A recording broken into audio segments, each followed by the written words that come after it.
connaît. Et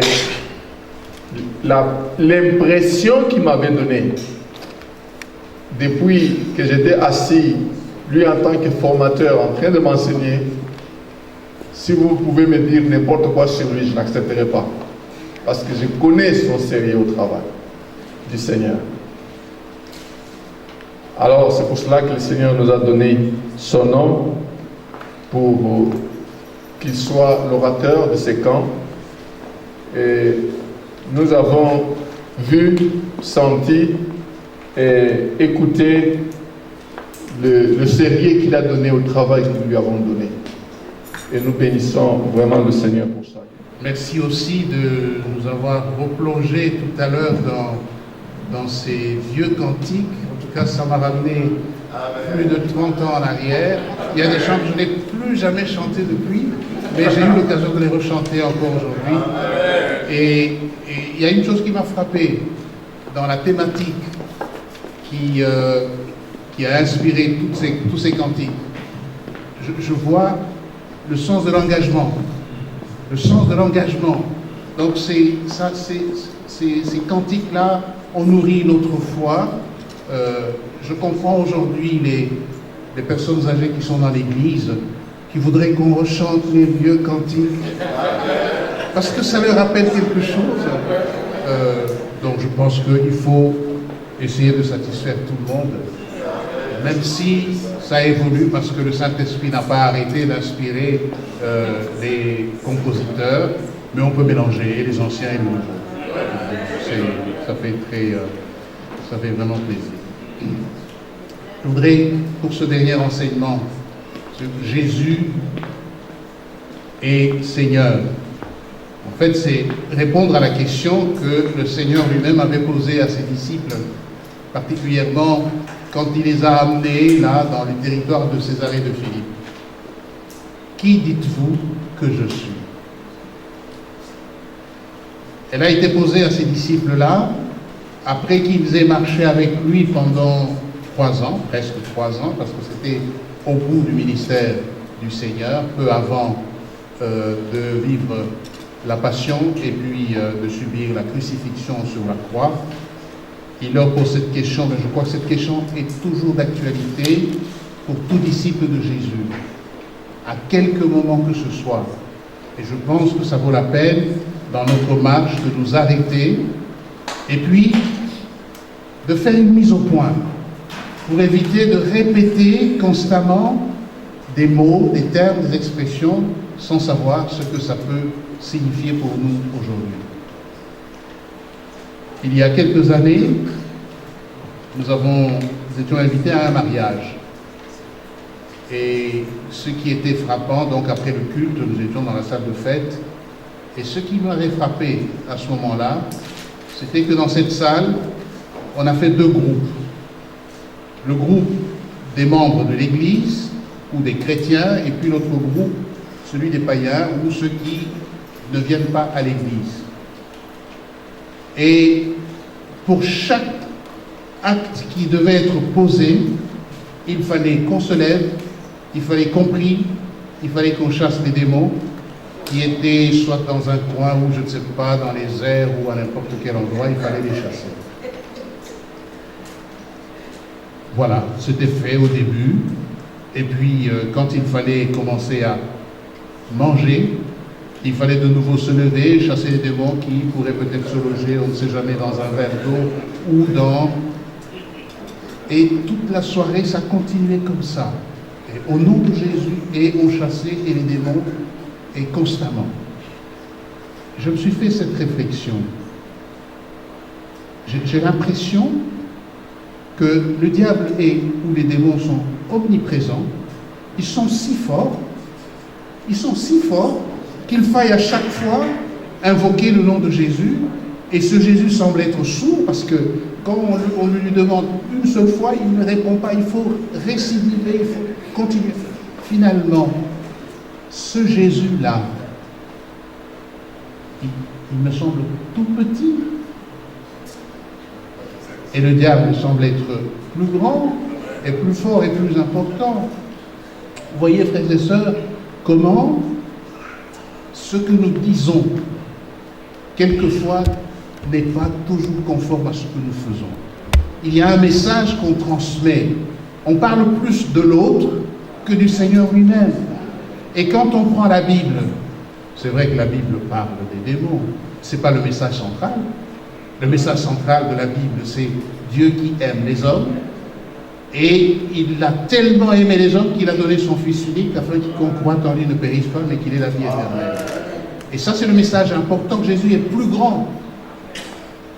Ça vaut donc la peine de se souvenir de cette question que Jésus a posée. Je pense qu'à chaque instant, à chaque étape de notre vie, des mises au point sont nécessaires. Qui dites-vous que je suis? Et c'est une question à laquelle chacun peut répondre individuellement, mais aussi une communauté peut répondre individuellement. Pour nous, qui est Jésus aujourd'hui? Comment nous le concevons? Comment nous comprenons qui il est? Je voudrais commencer notre méditation, notre réflexion sur ce sujet Jésus est Seigneur par un texte biblique. Ce texte, c'est dans l'évangile de Jean.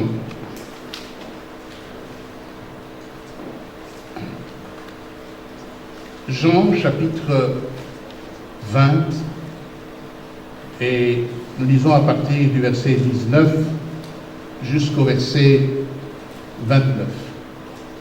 Jean 20, 19 à 29. Le soir de ce jour-là, qui était le premier de la semaine, alors que les portes de l'endroit où se trouvaient les disciples étaient fermées, par crainte des Juifs, Jésus vint. Debout au milieu d'eux, il leur dit que la paix soit avec vous. Quand il eut dit cela, il leur montra ses mains et son côté. Les disciples se réjouirent de voir le Seigneur. Jésus leur dit à nouveau que la paix soit avec vous. Comme le Père m'a envoyé, moi aussi je vous envoie. Après avoir dit cela, il souffla sur eux et leur dit: recevez l'Esprit Saint. À qui vous pardonnerez les péchés, ceux-ci sont pardonnés. À qui vous les retiendrez, ils sont retenus. Thomas, celui qu'on appelle le jumeau, l'un des 12, n'était pas avec eux lorsque Jésus vint. Les autres disciples qui lui dirent donc, nous avons vu le Seigneur. Mais lui leur dit, si je ne vois pas dans ses mains la marque des clous, si je ne mets pas mon doigt dans la marque, si je ne mets pas mon doigt dans son côté, je ne le croirai jamais. 8 jours après, ses disciples étaient de nouveau dans la maison, et Thomas avec eux. Jésus vint, alors que les portes étaient fermées. Debout au milieu d'eux, il leur dit que la paix soit avec vous. Puis il dit à Thomas, avance ici ton doigt, regarde mes mains, avance ta main et mets-la dans mon côté. Ne sois pas un incroyant, deviens un croyant, un homme de foi, pardon. Thomas lui répondit, mon Seigneur, mon Dieu. Jésus lui dit, parce que tu m'as vu, tu es convaincu. Heureux ceux qui croient sans avoir vu.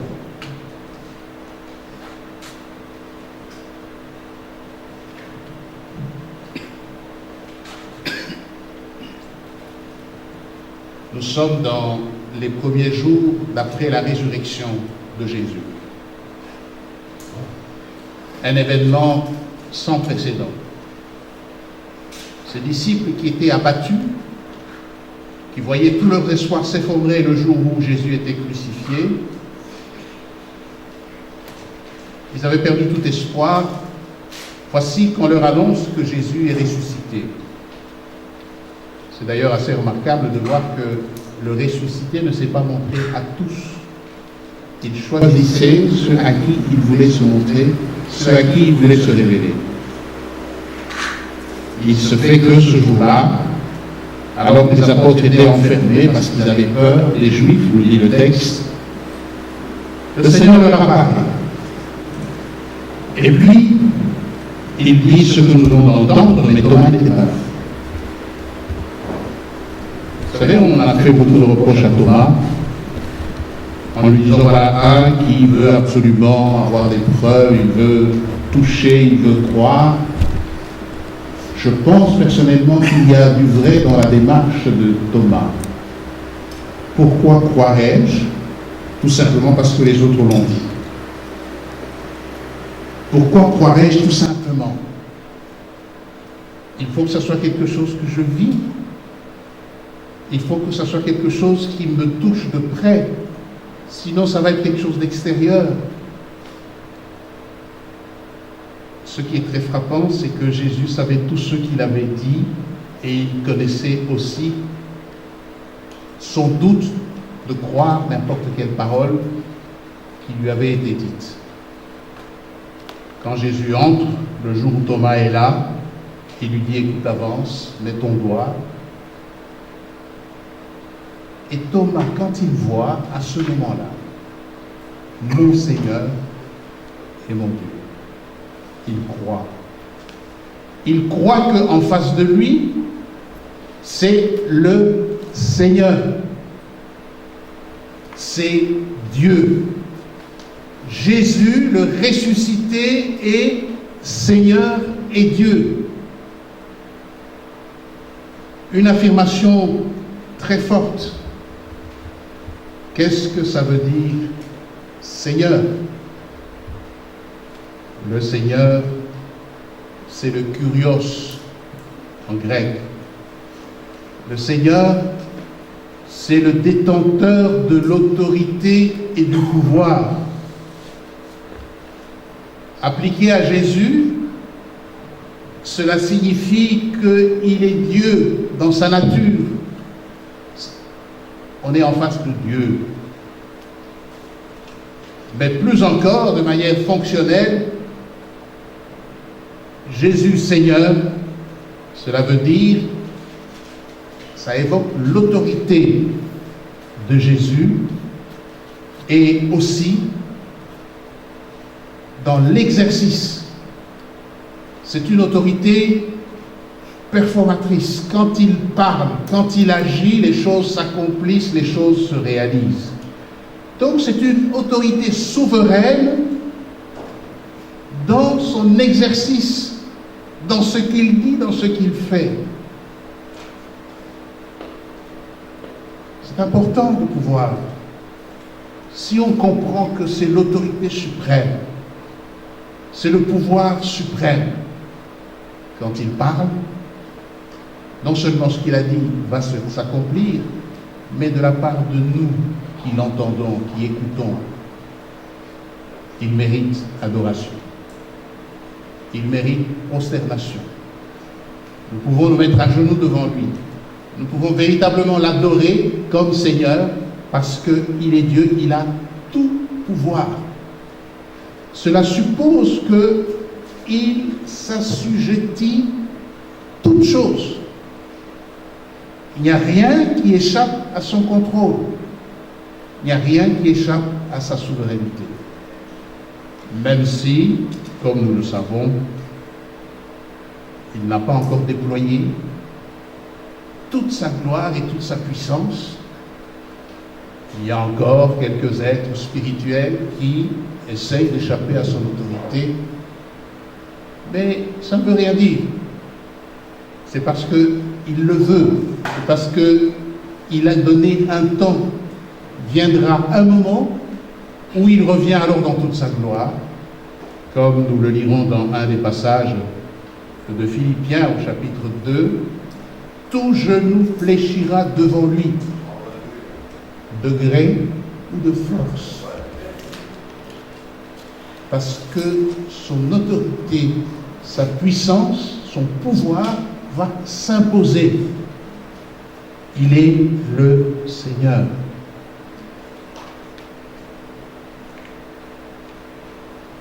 avant la Passion.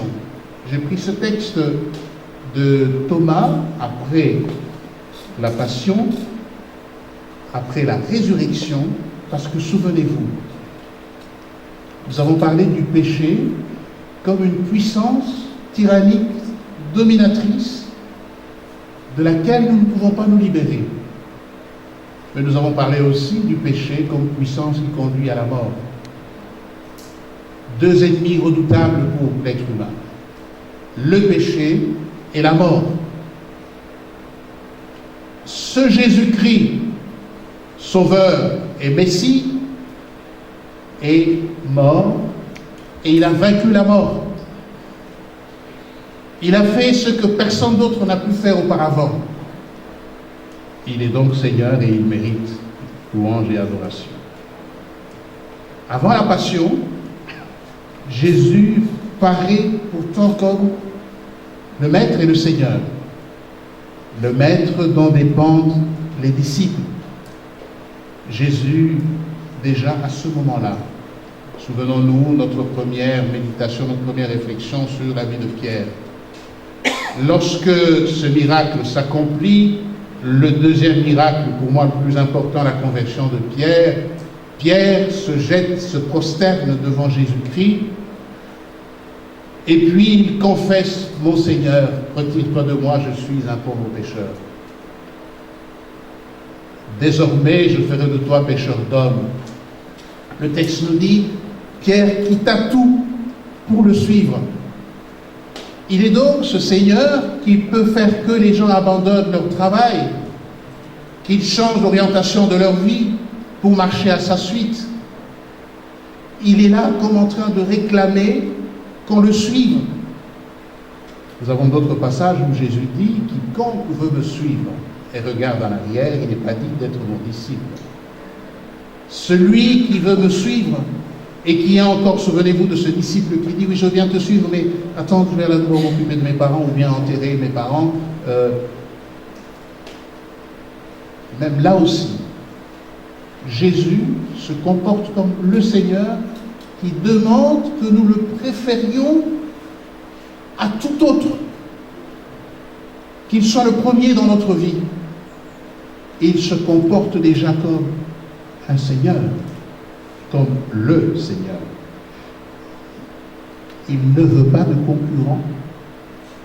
Il ne supporte pas qu'il y ait des concurrents, pas parce qu'il est orgueilleux, mais de par sa nature même. Il est le Seigneur, celui qui a tout créé, celui à qui appartient le monde, celui qui donne la vie, celui qui nous fait vivre.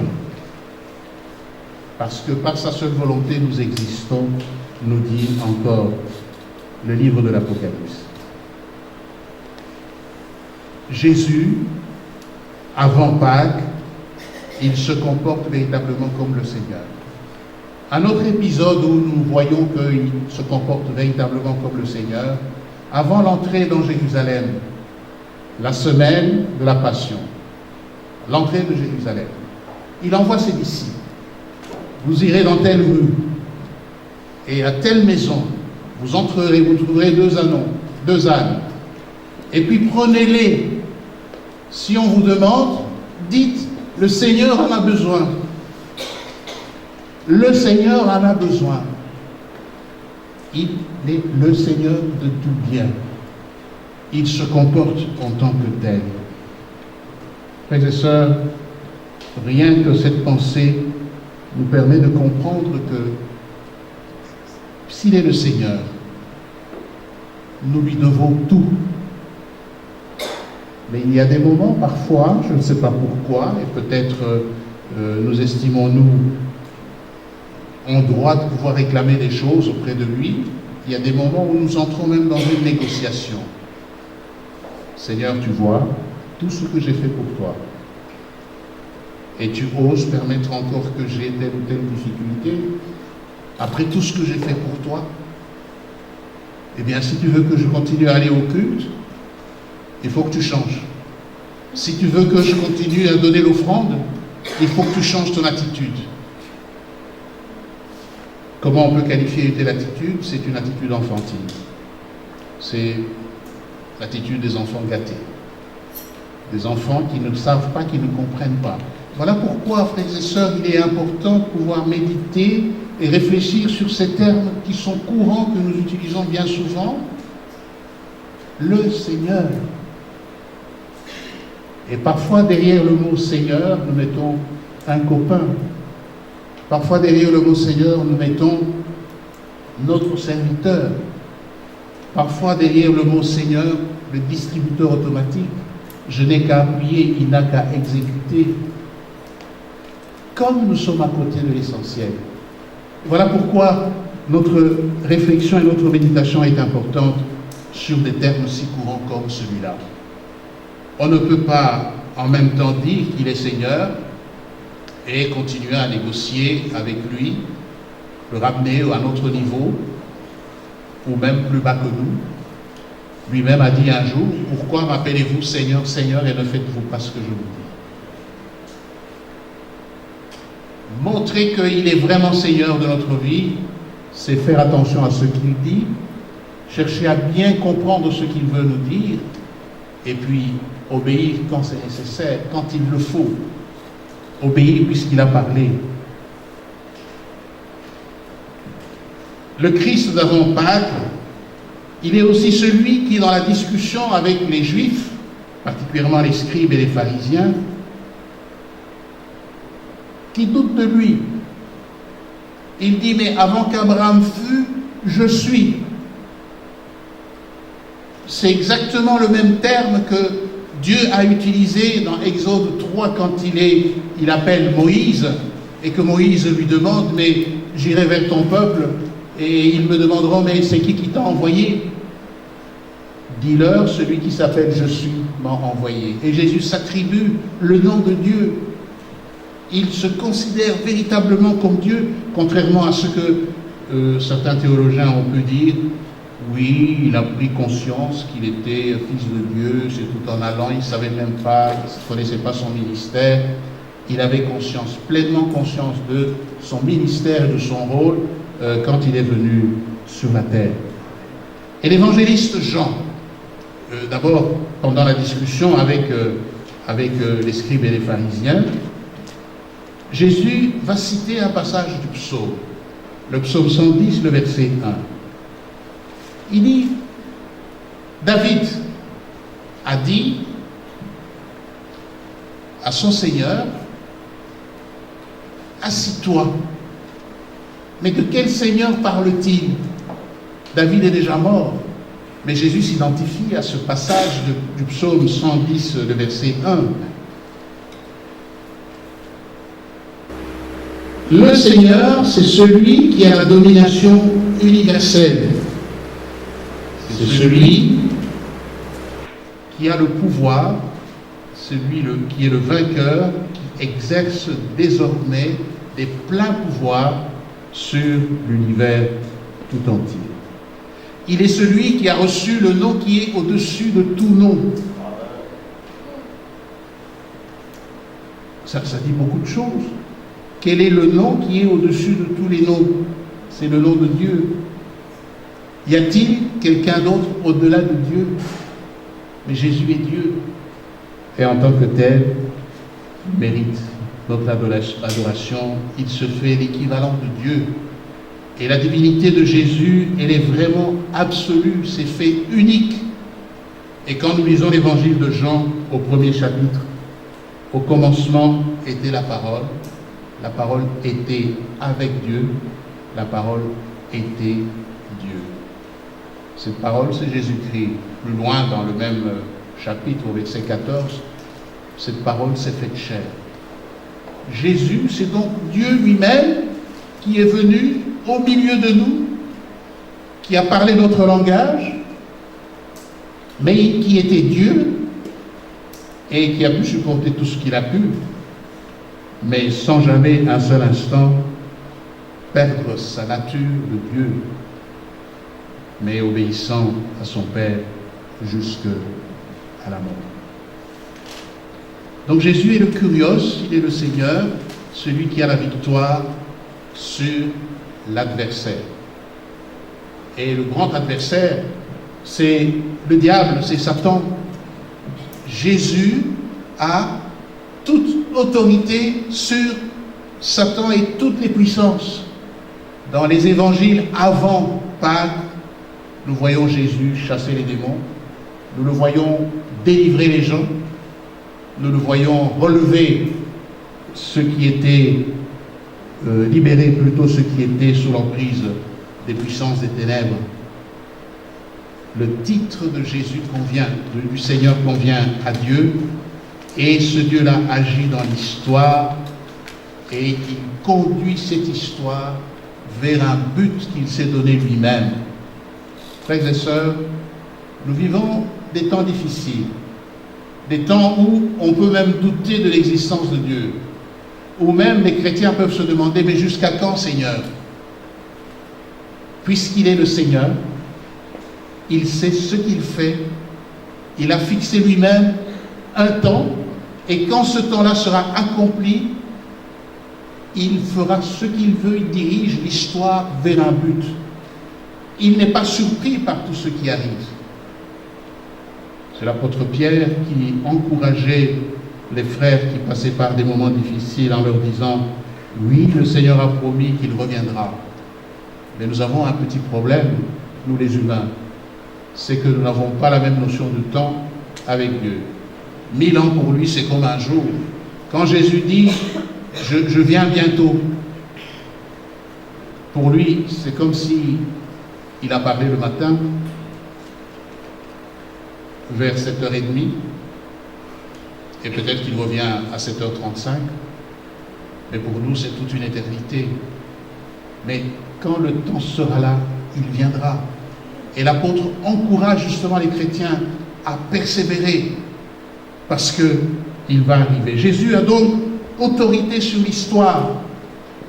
Il ne sera pas surpris, ou il n'est pas surpris par ce qui arrive, parce qu'il est le maître. Et ceci peut nous encourager à lui faire confiance, à persévérer dans ce que nous devons faire, à persévérer dans le service qui est le nôtre. Frères et sœurs, le Jésus d'avant Pâques, il est aussi celui qui a manifesté sa puissance sur les forces de la nature. Il nous souvient tout simplement de la tempête apaisée. Il est là avec ses disciples sur la barque, et puis la tempête est soulevée sur la mer. Il s'est levé, il a dit « Tais-toi !» Et la tempête s'est tue sur ordre de la parole du Seigneur, qui est donc celui-ci qui commande même aux forces de la nature et qui se fait obéir, on dit, les disciples. Non, Jésus est véritablement le Seigneur, et comme je le disais, ce titre convient véritablement à Dieu, à lui seul. C'est une manière de nous dire que Jésus est Seigneur et qu'il détient une autorité supérieure, une autorité souveraine. Frères et sœurs, ce Seigneur, il est aussi celui qui a l'autorité de pardonner. Dans l'épisode du paralytique que les amis ont amené dans cette maison en découvrant le toit, cet ami qu'ils ont fait descendre juste en face de Jésus, qu'est-ce que Jésus dit? Mon enfant, tes péchés te sont pardonnés. Il est celui qui a aussi le pouvoir et l'autorité d'accorder le pardon. Cela suppose qu'il peut aussi aujourd'hui nous accorder son pardon pour tous nos péchés. Jésus est aussi celui qui avait ressuscité les morts. Ici même, lors d'une méditation, on a parlé de la fille de Jairus. Voilà un exemple qui a montré aussi la manifestation de la puissance du Seigneur Jésus-Christ, celui qui a autorité sur toute chose et qui peut donner la vie là où il y a la mort. Je voudrais maintenant peut-être relever deux choses, deux éléments d'après Pâques.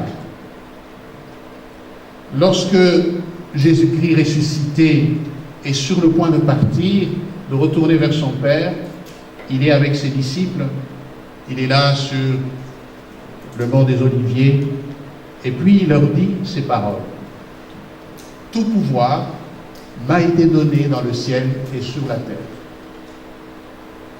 Tout pouvoir m'a été donné. Sans doute qu'il a reçu ce pouvoir de son Père. M'a été donné dans le ciel et sur la terre. Allez donc, faites de toutes les nations des disciples. Baptisez-les au nom du Père, du Fils et du Saint-Esprit. Enseignez-leur à observer tout ce que je vous ai prescrit. Et voici, je suis avec vous tous les jours jusqu'à la fin du monde. Le Seigneur, qui a tout pouvoir, avant de partir, il laisse une mission, confie une mission à ses disciples. Vous allez maintenant, pas rester là où vous êtes, vous allez maintenant aller annoncer la bonne nouvelle. Tout ce que je vous ai prescrit, vous enseignez. Le temps de mon absence. Je vais partir, je reviendrai. Donc ce n'est pas des disciples qui sont restés oisifs à ne rien faire. Ils ont reçu un ordre. Et je pense que nous pouvons rendre grâce au Seigneur parce qu'il y a, depuis qu'il est parti, une chaîne de disciples qui, chacun à sa manière, a continué à obéir à cet ordre pour qu'un jour, nous aussi, nous puissions être au bénéfice de cette œuvre, de ce salut. Cela suppose, frères et sœurs, une certaine humilité de notre part pour que nous considérions que nous ne sommes pas Église tout seuls.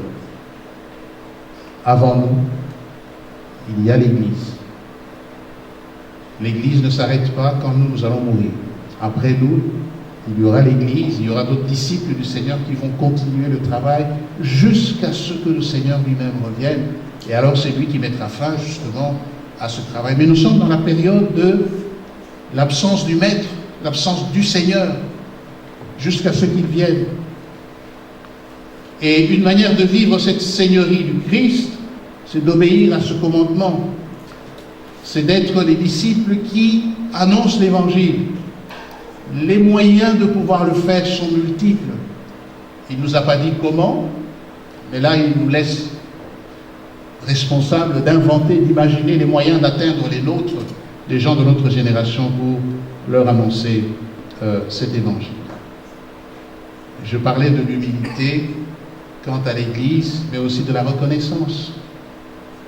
Pour ceux qui nous ont précédés, pour le legs qu'ils nous ont donné, le legs spirituel, pour tous les livres que nous avons lus, pour toutes ces compositions, ces cantiques qui parlent à notre cœur, parce qu'ils ont été inspirés par le Seigneur, et eux, ils ont eu l'occasion de pouvoir obéir et de les mettre par écrit, et peut-être même en musique, et cela édifie notre foi. Pour tous ceux qui nous ont enseigné la parole de Dieu, pour le FIMES, le travail que fait le FIMES, la Ligue pour la lecture de la Bible, et tant d'autres encore organisations chrétiennes à l'œuvre du Seigneur. Nous avons donc le devoir de pouvoir bénir le Seigneur et peut-être soutenir ce genre de ministère, parce que c'est dans l'ordre normal de ceux qui considèrent que Jésus-Christ est le Seigneur. Non seulement le Seigneur de l'Église, et je pense que c'est important de rappeler qu'il est le Seigneur de l'univers tout entier, y compris l'Église. Pas seulement de l'Église, mais y compris l'Église. Après Pâques, dans le passage que nous venons de lire dans l'Évangile de Jean, Jésus leur dit que la paix soit avec vous. Ceux à qui vous pardonnerez les péchés, ils leur seront pardonnés, et ceux à qui vous les retiendrez, ils leur seront retenus. Nous avons cette mission aussi d'annoncer le pardon de Dieu et la grâce de Dieu à tout homme et à toute femme. Mais il ne nous abandonne pas tout seul, le Seigneur.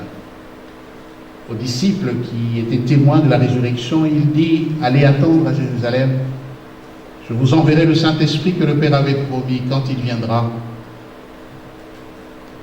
Vous recevrez une puissance et vous serez mes témoins.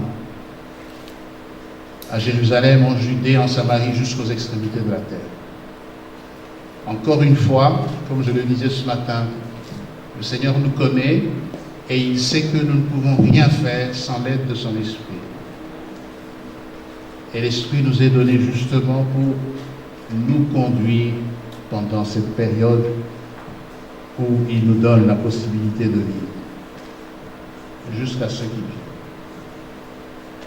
Et nous avons un passage extraordinaire dans l'Épître aux Philippiens. C'est peut-être le moment pour moi de lire ce passage-là maintenant. Philippiens chapitre 2.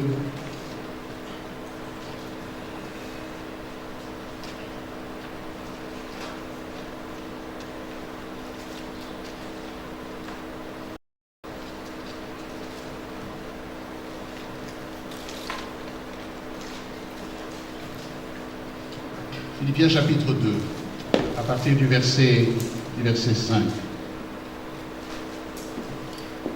Ayez entre vous les dispositions qui sont en Jésus-Christ.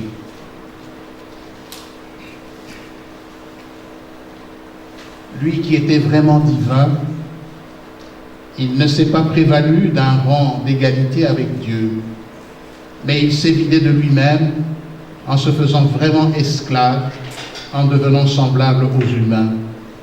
Reconnu à son aspect comme humain, il s'est abaissé lui-même en devenant obéissant jusqu'à la mort sur la croix. C'est pourquoi Dieu l'a souverainement élevé et lui a donné le nom qui est au-dessus de tout nom, pour qu'au nom de Jésus, tout genou fléchisse dans les cieux, sur la terre et sous la terre, et que toute langue confesse, reconnaisse que Jésus-Christ est Seigneur, à la gloire de Dieu le Père. Voilà comment on nous décrit la marche de Jésus sur la terre. Lui qui était Dieu, fait homme, et il s'est abaissé. Et quel abaissement! Quel abaissement pour un Dieu d'être considéré comme un criminel, d'être crucifié comme un criminel, d'obéir à son Père parce qu'il devait sauver l'humanité. C'est pourquoi, parce qu'il a fait cela, c'est pourquoi Dieu l'a souverainement élevé et lui a donné un nom qui est au-dessus de tout nom. Le contexte dans lequel l'apôtre écrit cet hymne extraordinaire au Seigneur Jésus-Christ, c'est une exhortation à l'Église. Dans l'église de Philippe, où l'apôtre exhorte les chrétiens à suivre l'exemple du Seigneur, à vivre dans l'humilité, marcher comme lui a marché, dans l'humilité. C'est Dieu ce qui a élevé. Quand nous marchons dans l'humilité, quand nous marchons dans l'obéissance, Dieu seul peut nous élever. Et parfois, quand nous cherchons à nous élever nous-mêmes, ça fait des catastrophes. Dans la vie communautaire, et je pense que vous l'aurez remarqué dans ce que j'ai partagé avec vous, je parle à la fois de ce qui est personnel, mais aussi de ce qui est communautaire. Notre foi, nous ne la vivons pas tous seuls. Dieu nous a donné des compagnons et des compagnes de route avec lesquels nous cheminons ensemble ce travail. Tout ce qui nous est demandé n'est pas à faire tout seul, nous sommes avec les autres. Nous avons donc une responsabilité quant à la vie communautaire, quant à la vie de l'Église. Mais pour que cela fonctionne, et pour que la volonté de notre Seigneur puisse s'incarner dans ce que nous faisons, nous avons besoin de marcher comme le Seigneur lui-même a marché. Alors, frères et sœurs, nous sommes donc dans un temps d'attente, l'attente du retour du Seigneur. Et ce moment d'attente est un moment de service. Nous sommes là pour servir le Seigneur. Mais dans ce service, il y a des éléments qui peuvent nous empêcher d'accomplir ce service. Dans le passage que nous venons de lire, l'apôtre invite les chrétiens à avoir les sentiments qui étaient en Christ. Et plus loin, il parlera de l'humilité, de considérer les autres comme supérieurs à nous. Et l'antidote de cela, c'est l'orgueil. L'orgueil, c'est quelque chose qui peut détruire une personne et qui peut détruire même la vie d'une communauté. La peur des événements qui peuvent se présenter devant nous, la peur de l'inconnu, ça peut fragiliser notre vision des choses et notre marche. La désobéissance, autant d'obstacles qui peuvent nous empêcher que le Seigneur accomplisse par nous et en nous ses desseins et sa volonté. Le Seigneur, nous avons besoin d'être délivrés par le Seigneur de cela et de toute la liste des péchés que nous avons évoqués, notamment dans le livre de Galates, au chapitre 5, à partir du verset 16 et suivant. Nous avons besoin. J'aimerais, au moment où je vais conclure, dire une chose en lien avec ce que j'ai raconté, avec ce que nous avons vu le premier jour avec Pierre. Nous avons vu que le parcours de Pierre, c'est un parcours évolutif. Ce Pierre du début, il marche et il découvre, et il continue à découvrir le Seigneur. Et que sa vie n'est pas tout à fait rectiligne, il y a des moments, il y a des hauts, il y a des bas, il y a des moments où il va sur le côté, etc. Mais il chemine avec le Seigneur. J'ai la conviction que je vais partager avec vous aussi. Chacun de nous est à une certaine étape de sa vie avec Dieu. Nous ne pouvons pas dire qu'il n'y a rien avant Fimès 2015. Il y a eu quelque chose avant Fimès 2015. Et puis il y a ce moment particulier que Dieu nous donne, que nous pouvons considérer comme une étape dans notre marche avec lui. Et puis il y aura l'après-Fimès 2015 à Verviers. Nous sommes donc un peuple en marche. Nous sommes un peuple en route. Mais si nous voulons vraiment profiter de ces moments à chaque instant que Dieu nous donne, comme je le disais, cette rencontre, elle est ordinaire. La presse n'a pas parlé du Fimès 2015. Peut-être même que les voisins qui sont ici ne savent pas que nous sommes même ici. C'est une rencontre ordinaire. Mais Dieu agit dans l'ordinaire. Dieu agit dans l'ordinaire. Poursuivons. Gardons-nous de rechercher le merveilleux, le tape à l'œil, des prodiges. Laissons le Seigneur nous conduire. Lui-même produira des prodiges sur notre route, le merveilleux sur notre route. Mais c'est lui qui en aura l'initiative, c'est lui qui en aura la responsabilité. Mais dans l'ordinaire, il est aussi là. Un proverbe, je ne sais pas s'il est chinois ou s'il est africain. Vous savez, ces jours-ci, on parle beaucoup des Chinois. Tout ce qui est bon, semble-t-il, vient de là. Mais peu importe, l'essentiel, c'est la pensée qui est partagée.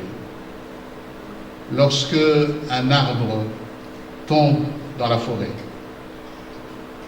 on entend le bruit de cet arbre qui s'est fracassé à peut-être même à des kilomètres. On entend ce bruit-là. Mais quand les arbres, les autres poussent dans la même forêt, on n'entend pas le bruit des arbres qui poussent. Pourtant, c'est la vie. Et il y a combien de vies qui se développent dans la forêt? Mais ils ne font pas beaucoup de bruit. Ne cherchons pas seulement ce qui fait de bruit, ce qui frappe. Si le Seigneur le veut, il le mettra sur notre chemin. Mais dans la simplicité, dans l'obéissance, et encore une fois, dans ce que je disais, dans la méditation régulière, dans la prière, dans la simplicité, dans l'obéissance, Le Seigneur est à l'œuvre, il nous transforme et il fera de telle sorte que son image soit visible en nous. Quand les autres nous voient, ils voient le Christ. Et ils viendront eux-mêmes vers nous. Pourquoi tu es comme ça? Nous étions en voyage, et je termine par là. On a fait un voyage en Turquie avec ma femme. Et c'était un voyage organisé. Il y avait là un groupe de personnes. C'était au 3e ou 4e jour que nous avons appris que dans notre groupe, il y avait un professeur de médecine, qui a appris que nous avions un fils qui faisait la médecine, et puis il voulait savoir, il était justement professeur dans l'université où il a étudié. Ah, tiens, vous êtes les parents d'un tel? Oui. Eh bien, il nous a dit clairement qu'il était athée. Il était athée. Pour lui, Dieu, c'est une invention des hommes. Il n'y avait pas lieu de discuter, nous n'avons rien dit. Ce n'était pas le lieu de discuter. Puis les jours ont passé, il dit à ma femme, j'étais pas là, il dit à ma femme, je vois votre mari, c'est extraordinaire. Il aspire la paix. Il donne confiance. Il aspire la paix. C'est impressionnant pour moi. Si c'est la paix du Christ, gloire à Dieu. Me suis-je dit. Que le Seigneur bénisse le petit travail accompli et que toute la gloire lui revienne. Amen.